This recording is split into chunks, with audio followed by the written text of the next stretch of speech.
afternoon.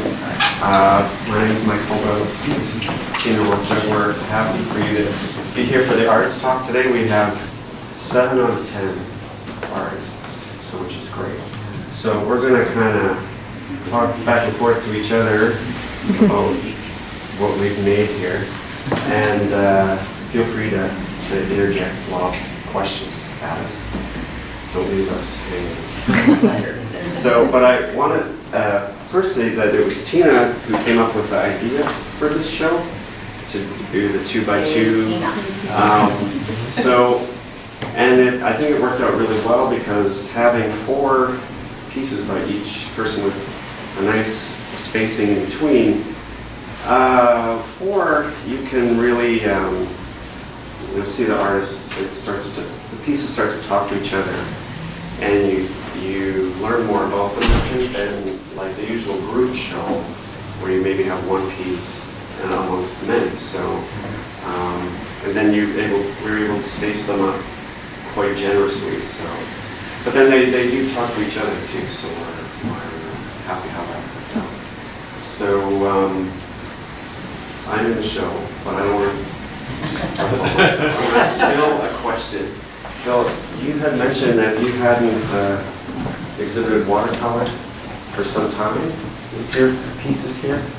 Yeah, I used to do watercolors a lot in the early 80s, and then I stopped, and I never really liked to work on paper because I was really bad at school, and having to draw on a sketchbook always seemed like doing homework, and I was sure I would fail. So I just walked away from it, kind of. But I liked it. I don't know why I just stopped. And then last year, a friend of mine started to draw, and she was just using black and white. So for a present, I sent her a little box of watercolors and a sketchbook. And I thought I should get some of this for myself and try this. And I had them, and they were on the table for a year and a half. And then I started to draw with them, and last summer around August I started to draw with them. And now I sit at my dining room table and watch stupid cop shows on my computer and draw all the time. I don't know what question to throw back to someone else. Phil, are they markers? Yeah, they're markers, and there's in some of them they have magic marker, and they Like the kids' magic markers? and no, they're like split sets and sets of like artist markers. Maybe they're for kids. Now that Kitty City's closed, I don't know what what's for grown-ups. Yeah, there's just, I don't know. Painting is always about being, for me, it's always about being willing to fail every time I just go at it. And it's so much easier to fail with these. I mean, it's not easier, but I fail right away. So, there's nothing to save. Thanks, Phil. Do you have one for someone? I want to know more about Louise's paintings, because I really like them. And last time I gave a crit class here, Louise was in it, and she had this painting of a woman standing with her arms down, and there was a jump rope painted over her head, and someone, the way people often do, said, "How did you know how to do that, and how did you do it?" And you said, "I don't know, I just did it. If I'd been trying to, I wouldn't have been able to." And I thought that's so good. So I think of that a lot of the time when I'm painting. Just don't think about it at all. It's harder than it sounds. Yeah, but I'm hoping you'll teach me more. Sometimes it happens and most times it doesn't, so I'm just coming from a crit. I wish I had taped it so I could play it for you, because it's easier when other people tell you why you paint what you paint. But these paintings are a combination of observation and imagination, and I think I am looking for that opportunity to tap into something that's more of an impulse and something that's too tied to reality. And I had a conversation with someone very recently, a friend of mine. We were discussing when we first found out that Santa Claus wasn't actually real.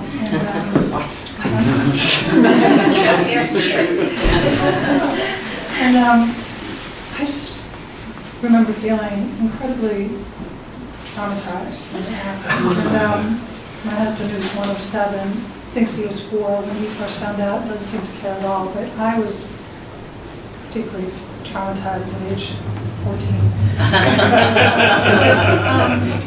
And I didn't realize until my 3rd year painting at the Academy that you can actually go back to that time before you found out that Santa didn't exist and reconnect to that part of you that can live in some imaginary world. So it's a very kind of new experience. Been painting for about 10 years, and it's just the nicest place to be, in that imaginary place. Okay. So it is Allison. Allison. When you painted these, did you paint them as a set? Did they inform each other as you were painting? Kind of, because I was scrambling to get ready for the show, so I knew they were going to go together. But they were all done around the same time. I used to work a lot more outdoors, but I'm a pretty shy person. I got kind of freaked out and discouraged by it, so I've been working in studio mostly. But for these, I went back outside and worked on mostly plein air. And they were all late summer, so they're kind of connected by that sense of unruly profusion that you see in late summer when things are starting to get overgrown and mixed together. And so I was hoping that that would be kind of the uniting factor between them. They were originally intended to be much more sketchy. Ordinarily, my process is a little bit more labor intensive, where I'm doing a sketch and transferring it to another paper or canvas, and then from there developing it indoors. And this, I was just going out with a white piece of paper and seeing what I could do. But paintings kind of have a mind of their own, so they kind of went beyond the sketchiness that I had intended, just mostly because of the subject matter, because there's so much to put in, I just kept piling it in. So they kind of built up sort of organically and in a more developed way than I originally intended. What's the paint? What kind of paint is it? It's gouache, mostly gouache. There's one with some watercolor where I was just throwing whatever I could into it to try to make it work. But gouache is nice because it's water-based, so it has the fluidity of watercolor painting. You can paint very directly with it, but you can also layer with it like you would with oil paint. So it has that opacity where you can kind of build up layers and work light over dark and build up color and value. And how do you get over your privacy issue about painting outside? Mostly I was trying to work very early. I mean, you can tell from the light in these some of them are a little later in the day just because I'd stay out for several hours, but the best option is to try to get out early when it's just the dog walkers and smokers outside. Just try to find a spot where you can be somewhat hidden, so it's kind of behind a telephone pole or something for some days. So you still get to talk to people, but it's not quite as, you're not quite as exposed as if you're like out in the middle of the day in a very public place. So you have to be a little bit choosy with your location. And one of them is from a window in my house, the one on the upper right. So in that one I have more privacy. So do you make color notes as you're going to bring inside? Because I'm wondering about the transition between local color and painting color. I used to do that more when I was I used to do more of the direct sketching outside, and there I'd make the color notes in the tradition of like Hopper, for example, and then bring it indoors and work partly from the notes and partly from the photographs. And for these, because I was getting them started outside, I was getting a lot of work done, so I had enough color notes there where once I brought them inside, I'd already been familiar enough with the subject matter, and I already had enough information in the painting itself to be able to build it up and fine-tune or edit where I needed to. But most of the work had been done outside. The nature of working plein air is that you get a lot done really quickly just because you're fighting against weather and changing light. So it really forces you to be really focused, whereas when you're indoors, like sometimes you're just not working as quickly, or you're kind of picking along the painting, or the refrigerator's calling you or something like that. So when you're outside, you really have to, you're there for one purpose, and so you get a lot done. And so for these, most of them involve just like 2 outdoor sittings, I think. So I got a lot done the first stage, and then went out and kind of finished the rest, and then anything else was just done in the studio, just to kind of bring it together, or finish edges, or change up composition slightly. The things that require a little bit more quiet thought behind it, where it's nicer to focus in the studio for those things. Working with gouache, do you work with acrylic? Or you compare the acrylic versus gouache? I just never got used to acrylic. I love it. I love the look of it. I just don't happen to work with it. But I would imagine like- it's some of the same more like appeal oil with the painting? layering. I've done oil painting previously. The beauty with gouache is that it dries much faster, and Sure. it's a little bit more transportable. So, it's interesting, like I was hoping that I wouldn't be the one who had like the most like straightforward like landscaping work here, and there's a lot of work here that sort of appeals to the landscape, whether it's the floral references and Bill Scott's pieces, or Hugh Hamrick's church pieces here. I was interested in Mike's pieces actually, because he uses the photo as reference as well, so he's still doing the landscape subject matter, but he works in a way that I'm more familiar with, where you're taking a reference from there and then you're building it from there. So I'd be curious to hear how you, for me it was really hard to work directly from a photo and then still have it turn to something else, and these look very particularly like they're about referencing the photo, but they develop their own personal language. So I'm curious how you started out and how you detach yourself from the photo. Well, some of the images are, they range in age from like 15 years old to like a year old. So I record things in my travels, walking or riding around. And I'll take a picture. The things that I'm interested in don't last, so I can't really get them, like sit there and get them. So I just have to take them.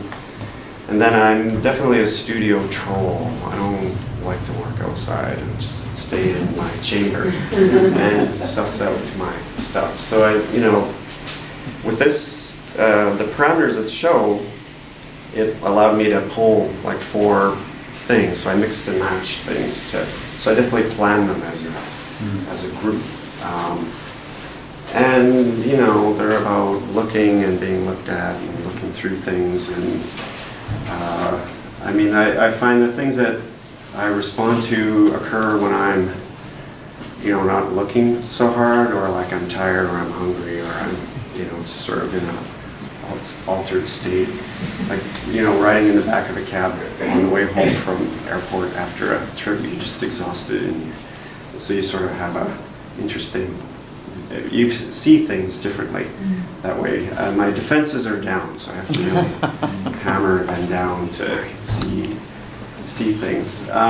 So I start out, I grid them. I grid the photo and I grid the paper and I transfer, because I have to, I have the photo, but I got to get rid of the photo. I can't, like stay on it all the way through. So the transferring, the pencil drawing helps with that because it becomes very abstract. I'll turn them upside down and sideways, and then I sort of lay them, do washes with ink, India ink, to get tonal arrangements, and then start putting color. And then at a certain point, I get mad at them and flood them with something or do something to them to knock them off, and then throw the photo away. And it's like a painting. It's a painting, stupid. Paint it, paint it, paint it.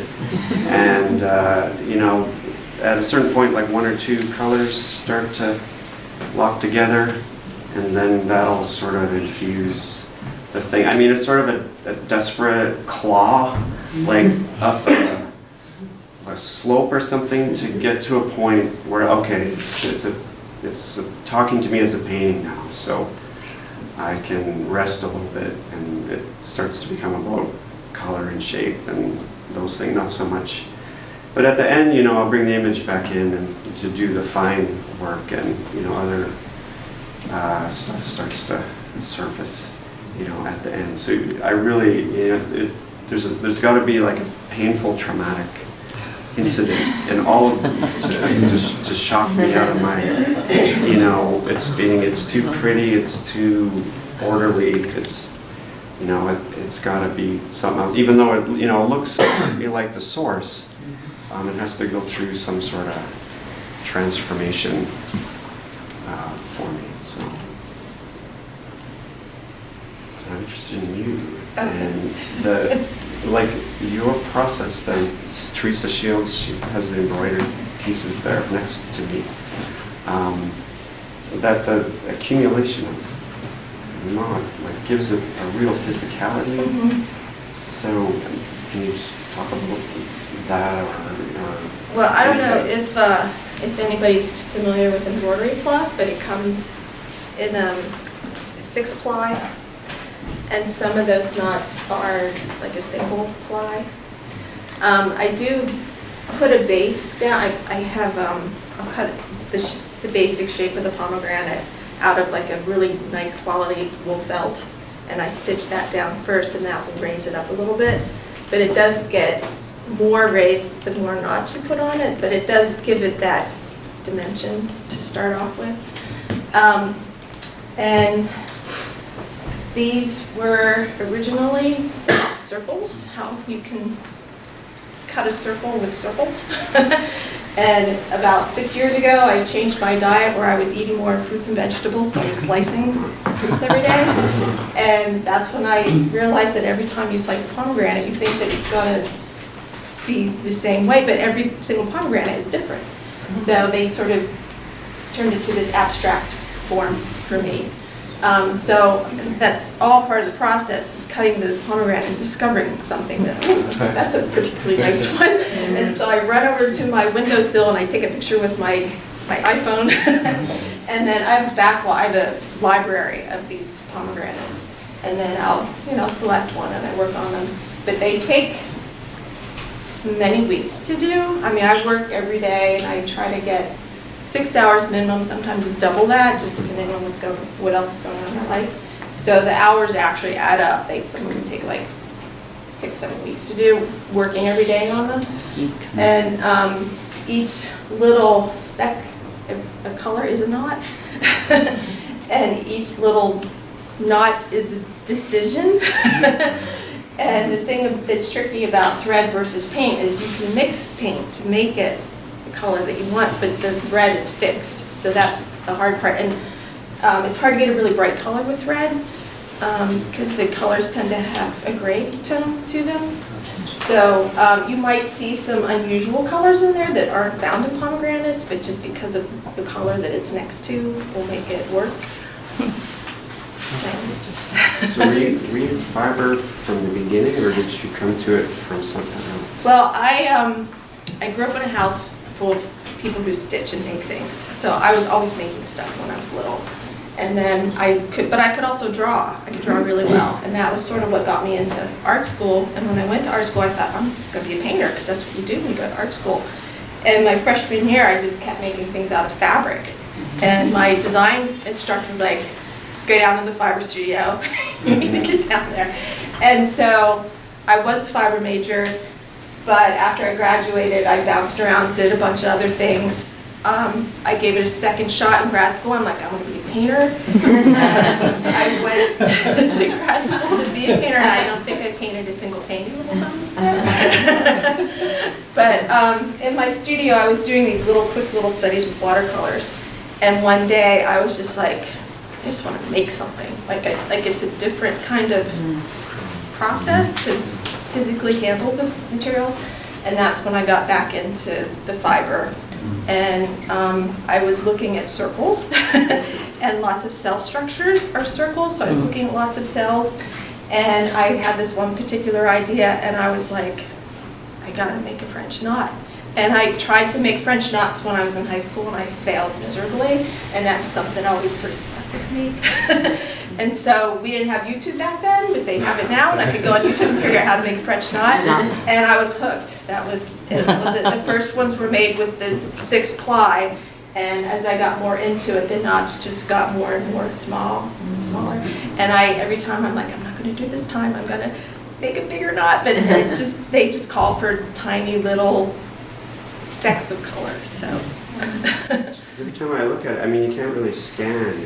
It grabs you, and you have to go into this microcosm, because it's such fine texture there that it really, Yeah, sometimes I'll work on just a little half-inch square in a day. I'll work for 6 hours and I'll have a little square done.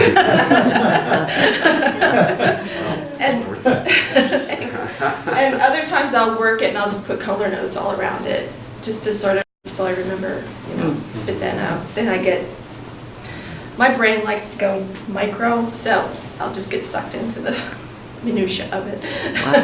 So are you working all colors at all times? Well, these ones have sort of a particular palette, and so I'll choose all those colors, and I'll have those out in and so I just sort of pluck from them. And a while ago, when I first graduated from college and I didn't have a studio space, to keep myself working, I did collages, and I would cut pieces of paper out of magazines and move them around. And I actually learned a lot about color by doing that. And so a lot of them are about color, just what happens when you put a purple next to a yellow, or so. So do you have the needle threaded with multiple colors at once? I usually or just do have you just one do needle, and I'll work that color, then I'll take that thread out. And I have big wads of embroidery floss left over after I'm done, but I do switch, I go color by color.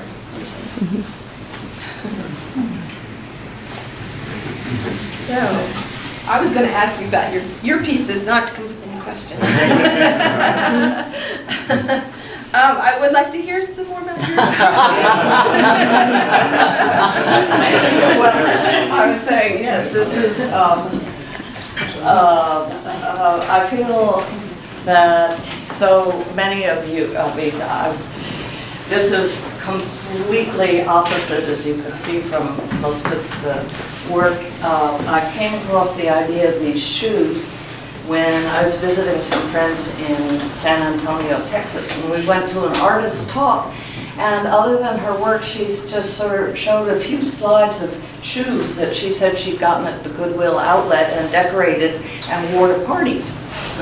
So my friend said, well, we know where that Goodwill outlet is. And by golly, I mean, the shoes that you could find were just so outlandish and wonderful. And speaking of color, I'm as Bill knows, a great color freak.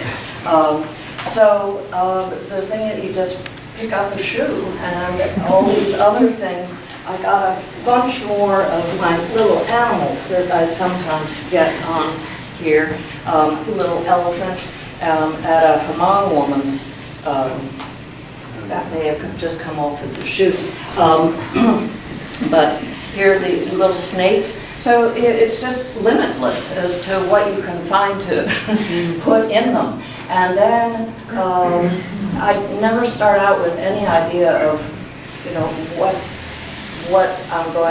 will come out of it, and just sort of find the color fun. In here, for instance, you know, this was just this little alligator, kind of looked like it fit with all the other leopard stuff. There were these straps and it just made me think of seat belts, that these guys were all sort of strapped in for their this one, I just sort of, he looked so angry, Donald Duck. So I just said, my feet do not stink, and covered it with flowers. So you never know where it's going to go. Then the question is, what do you call it? That's when I have to sort of look at them and try and figure out something that might make sense out of what has just made. So I did bring a few others just to show, but I didn't realize that that would probably be breaking the rules or something. But anyway, here are a few more things here that you can see the range of. This is just an old sneaker. And this little guy, and Bill has been very helpful in trying to help me get some of these things to stand up, which is a real trick. So this guy is standing up, but, and then, well, I'll just, sometimes you can put the shoes together. This one I just said, shall we name the baby Rosie? The roses. And this, again, you know, it's just the shoes. I mean, you can't imagine. So there's any of them before? I did, but Bill, here's the only ones that I bought that are wearable. So I decided, and I wore these at the other show, and after about an hour, I just couldn't wait to take them off. So that also is, I guess, a sign of what some women will do for fashion. So that's it. Here's one more sample. Oh, it did fall off. There, of a Barbie. And again, so unconscious of it, I got this whole batch of pacifiers, and I never realized when I put the heart on where I'd really put the pacifier. So sometimes you can surprise yourself. So that's the story of, I call them serendipity shoes. Non-wearable division. So that's pretty much it.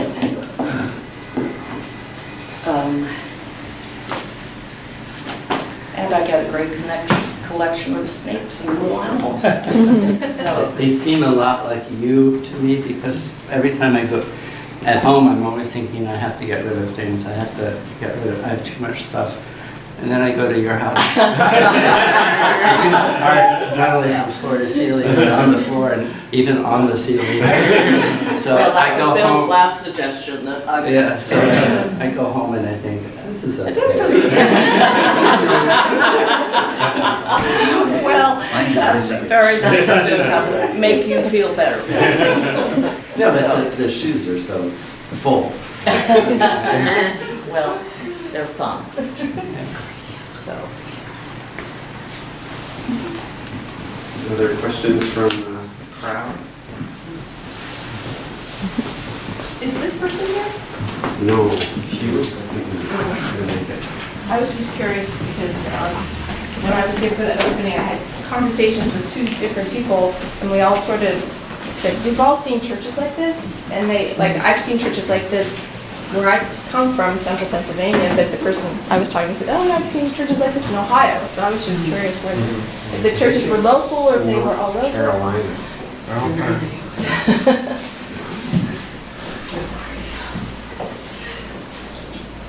They're very low slung as churches go. I was teasing him that he took off the steeples and crosses that look like Quaker meeting houses. That's what I Allison, did you mention Hugh doesn't paint outside? Or It didn't sound like he painted outside, because I was curious if they were plein air, because like one thing that you notice in a lot of plein air paintings is how much color there is in like the shadows, for example, like you're working from photo references, sometimes things sort of flatten out, but when you're working outside, you see these little flecks of blue or green or purple in unexpected areas. So I noticed he had, a lot of color, inserted in the shadows and highlights, but it sounded like he was just sort of sketching. It looks like there's charcoal underneath. So, there was a actual reference, but the paintings seemed like they were done indoors. I mean, I like the direct quality here and with Louisa's work. I mean, I have the same issue with you. My stuff gets to be, I want it to be sketchier. Maybe I have a thought that way, but then forget it, just because just locked in. So Bill, would you be able to speak a little bit about Evan's work here, since you know Evan pretty well? I don't really know what to say. I wish he were here. He's a painter who always kind of amazes me, because it's not that he's not afraid of failing, he just always tries new things and new mediums. And when I met him, he was a realist painter and very out of the school of Odner and Florence Academy. And then he sort of became a lyric, abstract landscape painter. And then he became a minimalist more. And it all, it all seems different when he's doing it, but when I see it all together, it's seamless. And it all seems like one person.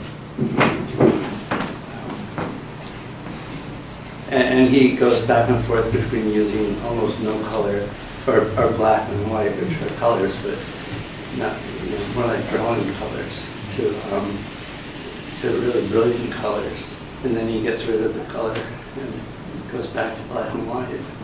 So he's in a color blitz right now. Do you know if he was using the watercolor markers like you were? I think so, yeah.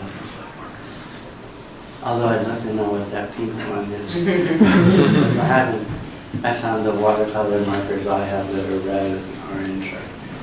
They don't pop it all the way like that, so I have to use them for a regular ink marker for that kind of color. It looks like he cleaned up his edges with whiteout tape. Quite fantastic. Everything's dangerous. Yeah, and it works. Yeah. Good. So does anybody have any other questions about anything, everything? I don't know where it is.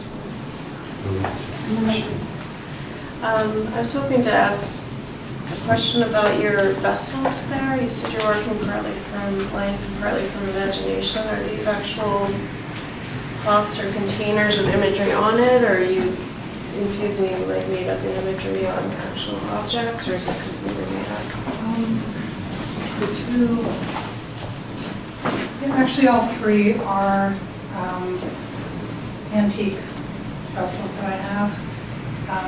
The one with the figure on it, that figure is, I've always gone to antique shops a lot, and I found in someone's booth a little baggie of little black and white photos of Japanese people from like the 50s, and they had cut around the figure. So there were these little tiny images, black and white images of Japanese people. And I found it fascinating that someone would be selling that, and equally fascinating that I would buy it for like $2. But she in particular, I don't know, I was just very intrigued by her. And I tried to copy it pretty accurately on the side of that cup. And in doing it, realistically, something got very lost. And so I wiped it out and got the paint really runny, and almost kind of push the paint around, and it's an odd way to paint. It doesn't even feel like it's legit, but sometimes the paint kind of moves in a direction and you wouldn't have taken it, but it's better. Not always, and most times not, but that one it did.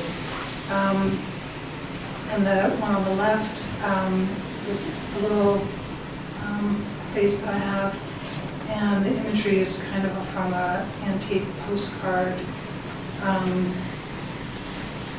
Something about that dancing turtle resonated.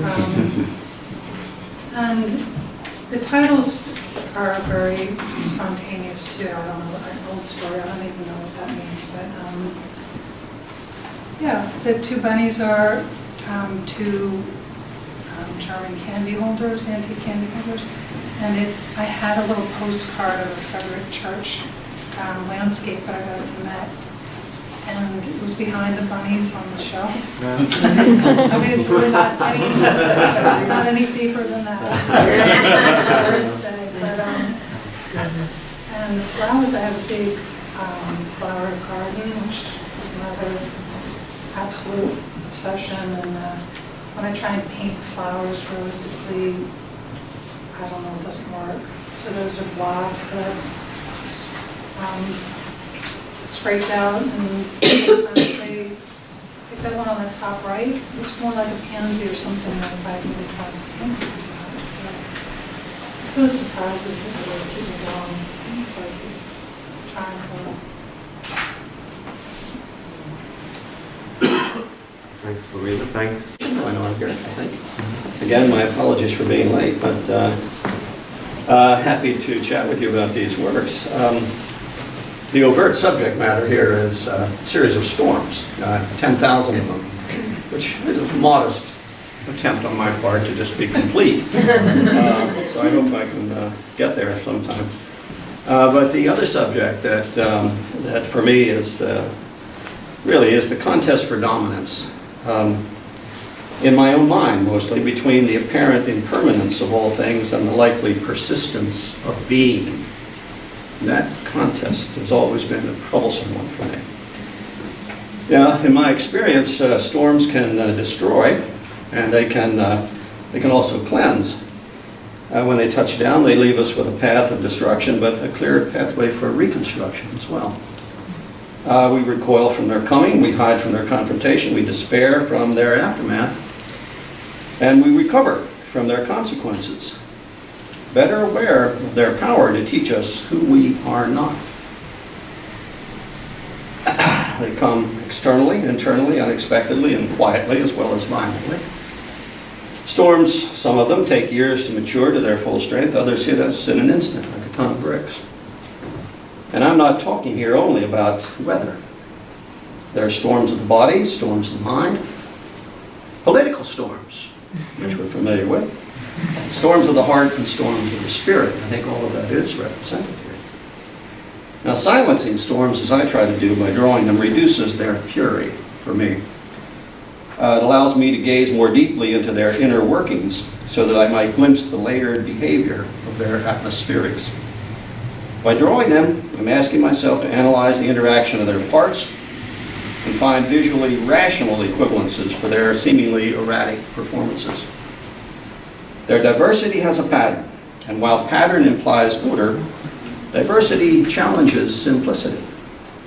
Each storm seems to have its own character and a presence that fades only to sometimes return at another time, in another place, in another form.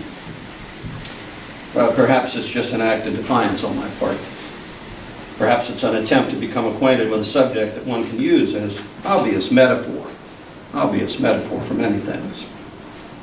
But the effort to draw storms must reside in some vain hope in me that drawing them will help me meet some of life's stormy conditions. I estimate it's going to take me at least 10,000 observations until I can quiet myself.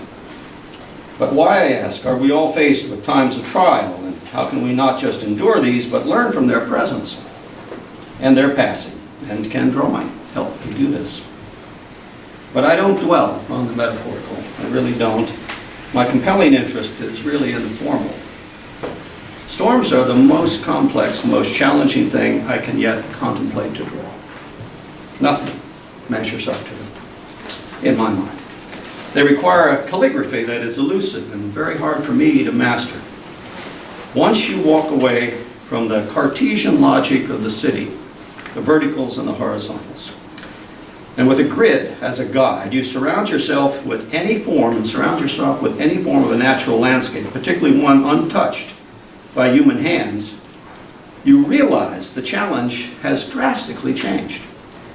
Then, if you're someone who makes drawings, you understand immediately that the intellectual and manual tools you possess to confirm your visual confidence when you bear witness to the man-made environment is completely inadequate when faced with nature unbounded. Some years ago, I took a trip to draw from a landscape that was just completely unfamiliar to me. I went down to the tropics, But I quickly confessed that I only got as far south as Florida. So that was my journey to the tropics. But I found what I needed to find there, a place along a remote prong of the Sebastian River that was thankfully neglected by developers and speculators. While I was there, I stumbled through a suite of drawings that brought me to my knees. Just one little example here. I had no hand, I didn't have a touch, I was not prepared. I had no eye, no mind that would yield a satisfactory outcome to me when I was there. It was just what I was looking for, however. I was looking for an experience that would absolutely, from the point of view of a draftsman, absolutely humble me. Absolutely humble. In that apparent chaotic environment of the tropics, you feel that there still must be some rules here, some logic you can extract from what you're seeing. But it seems more like a war out there, if you're in the tropics. Nothing grows purely in the vertical. Every plant's fight for light forces it into some kind of tortured helical structure and compressive form or arrested, otherwise twisted growth. Plants poison their neighbors. Decay and rot proliferate. Droughts and fires periodically assault the forest. Great winds and floods press life back into the earth. Human neglect takes its toll, and yet life persists. Never have I seen a better example of persistence facing off with impermanence. But I'll stop there. I won't digress any further in that direction. But there are visual events real to the eye, that I truly seek, that can only be written by maturing the movements of the hand and the awareness of the eye. And to acquire that maturity, one must physically participate in order to gain some weighted understanding of what the human gaze can accomplish. I'm convinced you cannot acquire it mediated in front of a screen. It seems to be true, that Turner lashed himself to the mast of a ship during a hurricane. And when you see the multitude of his unfinished works in London's Tate Gallery, you know them to embody the physical experience of the moments he had with the maelstrom. A Bemis quarry is a man-made pit dug into the top of a mountain. A pit that compelled a man, Paul Cézanne, to descend into it over and over again during the course of his life, in order, I think, to affix the logic of his work to the solidity of the geological strata he saw while living in the bowels of the earth. Now, having the experiences, living with the sources, now living with them, and thereafter rebuilding the architecture of one's growing search for understanding, exposed through one's calligraphy, if you're a draftsman, is the work of drawing. And so, the work continues. Thank you very much.